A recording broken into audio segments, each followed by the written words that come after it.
Stepkid Radio with Matt McGill. Weekday mornings, 6 until 9 on the Talk of Chicago, 1690 WVON. State Senator Rickey Hendon is my guest co-host for the morning. And on the live line, one of your former colleagues down at the Senate, the first Hispanic elected to the General Assembly, Miguel de Valle, our city clerk, on the live line with us. How are you, Mr. Clerk?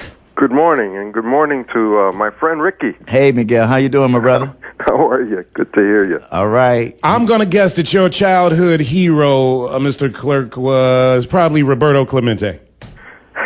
One of many. One of many. Absolutely. 9-2. I know, right? I was about to say that, man. That number 21 jersey sits proudly, man. When you go down to when you go to Puerto Rico, man, you see that all over the place, and for good reason. You are interested in running for mayor, or are you not? I know that there's been some word that maybe you are interested. I don't think you've come out and announced either way. What are your thoughts on the fact that our current mayor is stepping down, and there are some opportunities out there, or an opportunity for someone like you? Are you interested? Well, I did indicate publicly that I would be running, and I put out a statement. As a matter of fact, I think the statement went out yesterday. So that's the official... that indicates that I launched my campaign on Saturday and started the petition drive. Okay. And so I was the first out of the box, so to speak, and I made my decision about 24 hours after the mayor made his announcement. Why did you decide to do it so quickly? I know strategy-wise, people would say get out there first, hit the ground running. Had you had any conversations with the mayor? Did you know that he was stepping down? No, I didn't. I was just as surprised as I think most people were at his announcement. But it's something that I had been contemplating for several years. We've had conversations over the years with lots of people about that.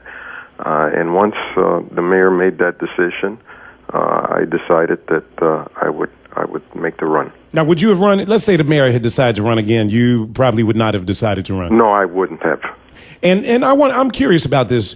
Is the main reason why? Number one, obviously, you're part of the administration, but you're elected official though. So I mean, obviously, it's not like you couldn't run for mayor if you didn't want to.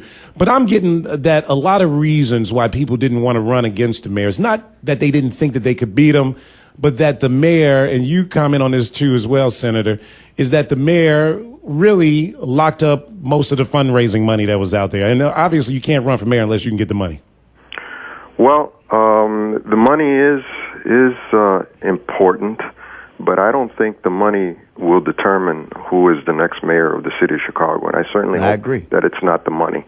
The reason I didn't run against Mayor Daley was because I felt, generally speaking, the city was going in the right direction. It had continued to move forward, even though I disagree with a number of the things that were done by the administration. The fact is that I felt that, generally speaking, things were going in the right direction, and so I decided that I would not run against the mayor, but once the mayor announced that he was not going to run for re-election, then I made my decision. Let me jump in right here, Miguel, and we're friends, and I'm a blunt, direct person. Sure. The city was going in the right direction for the Latino community.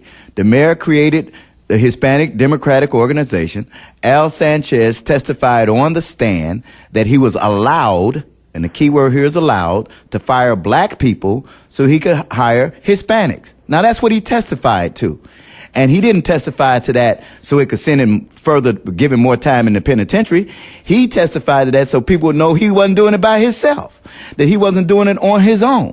And the people that he fired, and this is the key point, Matt, these weren't just any old blacks working for streets and sanitation. These were blacks with connections. Most of the African Americans in streets and sanitation had an alderman or a committeeman sponsor them. So if they could fire connected African Americans, and be allowed to hire Latinos, of course the Latino community benefited and should be okay with it if you're on a Hispanic empowerment program, which is what Al Sanchez testified that he was on. So to me, Mayor Daley put a wedge between the black and brown community successfully, and the Latino community had no reason to be against Mayor Daley, where my people were the victims of what he did. I blame the black and Latino community for letting that happen, though.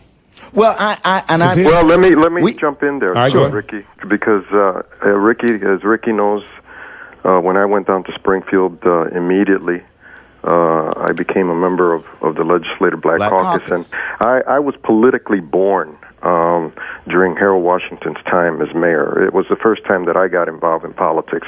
So all I've known all my political life is coalition building.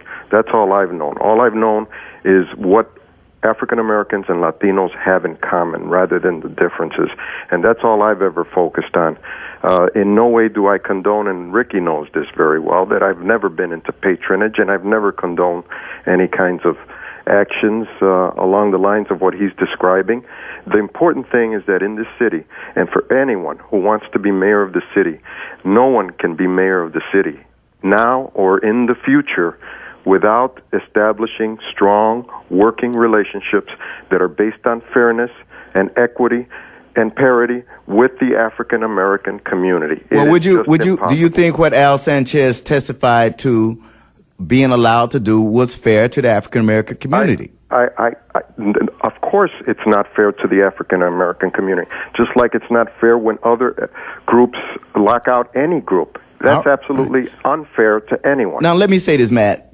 Miguel is absolutely correct. He was a member of the Black Caucus, a very good guy, and has been a good guy. And him, and Chewy used to go to the black clubs in Springfield and party like it's 1999. Mm-hmm. You know, but, and it's what happened. When the Latino community got 4 senators, they formed their own caucus. Mm-hmm. And the Black and Latino caucus still to this day, Miguel, has not met one single time. Why is that? And you and I talked about it in Springfield that we need to meet. Right. We need to coalesce. We haven't met once. Why not though? Why? I mean, because they went in their direction. Who's the leader of the state's Black Caucus? Right now is it's Will Davis. And who's the leader of the Hispanic Caucus? The Joint Caucus leader, I believe, is. Who is the leader of the in the Senate? It's Marty Sandoval. I mean, no. Well, he stepped down. He stepped down. So who's the leader of the Latino caucus now? Do you know? Is it Barrios? Tony? In the House, yes. Tony Barrios in the House. And then it's got to be with Tony Munoz in the Senate. But here's my point. The only time, and we said this off the air, Matt, the only time the Black and Brown Coalition gets together is for the one party at the Black Caucus House. And that's why I stopped going to Black Caucus meetings. I'm like, this is about more than some doggone party. Either we're going to work with the Latino caucus or we're not. And I went to the members of the Latino caucus and said, when are we going to sit down and work together? And I agree with it has Ricky never happened, totally. Not one time. Right. I agree with Ricky totally. That's why I was there for 15 years. And even after the Latino caucus was formed, I was still going to some meetings. And I think, Ricky's absolutely right. And that's why, and I understand that Ricky recently in the last couple of days has indicated that he's running for mayor also. And I welcome that, by the way.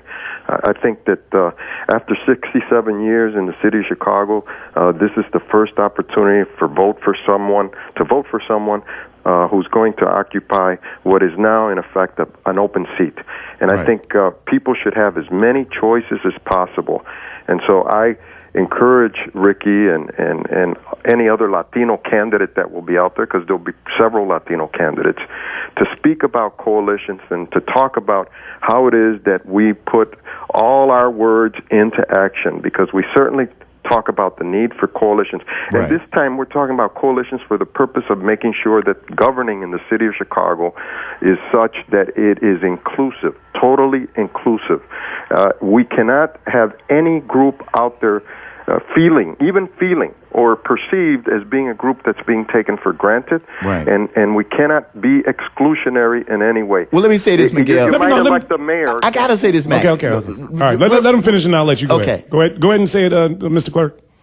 Yes, if a mayor is elected by money, and certainly that could happen, and I really hope the audience, and you have an intelligent audience, that we will not elect the next mayor based on a 30-second commercial. Good point. Yes. We will not elect the next mayor based on a radio spot, a fancy radio spot. Stepkid Radio with Matt McGill. Weekday mornings, 6 until 9 on the Talk of Chicago, 1690 WVON.